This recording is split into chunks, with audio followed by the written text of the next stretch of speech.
உங்களுக்கு தெரியுமா, ஒரு சிங்கிள் எலமெண்ட் தான் பில்டிங்கோட மொத்த வெயிட்டையும் தாங்குமா? அதுதான் நம்ம காலம் சொல்கிறோம். ஸ்லாபோட லோடு பீமுக்கும், பீமோட லோடு காலமுக்கும், காலமோட லோடு ஃபவுண்டேஷனுக்கும் ட்ரான்ஸ்ஃபர் ஆகும். இந்த காலம் தான் என்டையர் பில்டிங்கோட லோடையும் வாங்கி ஃபவுண்டேஷனுக்கு கொடுக்கும். அதனால தான் ஸ்ட்ரக்சரல் எலமெண்ட்ஸ்லேயே காலமுக்கு தனி ப்ரியாரிட்டி இருக்கும். 456 கோடல் ப்ரொவிஷன்ஸ் படி காலமோட minimum size 9 inches cross 9 inches ஆவது இருக்கணும்.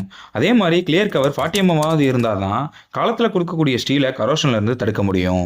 பக்கத்தில் இருக்கக்கூடிய ஆக்சிலோட எப்படி கால்குலேட் பண்ணுவாங்கன்னா, IS 875 part 1 and part 2 code book reference வச்சு தான் டிசைன் பண்ணுவாங்க. OID ரேஷியோ 12க்கு கம்மியாக இருந்தால் ஷார்ட் காலம்னு, 12க்கு அதிகமாக இருந்தால் லாங் காலம்னு அல்லது ஸ்லெண்டர் காலம்னு சொல்லுவோம். ஸ்லெண்டர் காலம் ஆகும்போது அடிஷனல் டிசைன் செக் அவசியம். ஏற்படக்கூடிய காமன் மிஸ்டேக்ஸ்னா, காலத்தை லாப்பிங் பண்ணும்போது கிரிட்டிக்கல் செக்ஷனில் இருந்து அவுட் சைட் தான் லாப்பிங் பண்ணணும். ஏன்னா மேக்ஸிமம் ஸ்ட்ரெஸ் போர்ஷனில் பண்ணும்போது சீக்கிரம் ஃபெயிலியர்ஸ் ஏற்படலாம். கோடோட கைட்லைன்ஸ் படி காலம்க்கு அட்லீஸ்ட் 7 days ஆவது க்யூரிங் கொடுக்கணும், அதோட ஸ்ட்ரென்த்தை கெயின் பண்ணுறதுக்கு.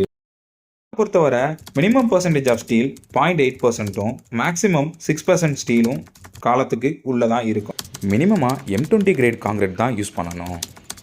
ரிலேட்டட் விஷயங்களை தெரிஞ்சுக்க நம்ம சேனலை சப்ஸ்கிரைப் பண்ணுங்கள்.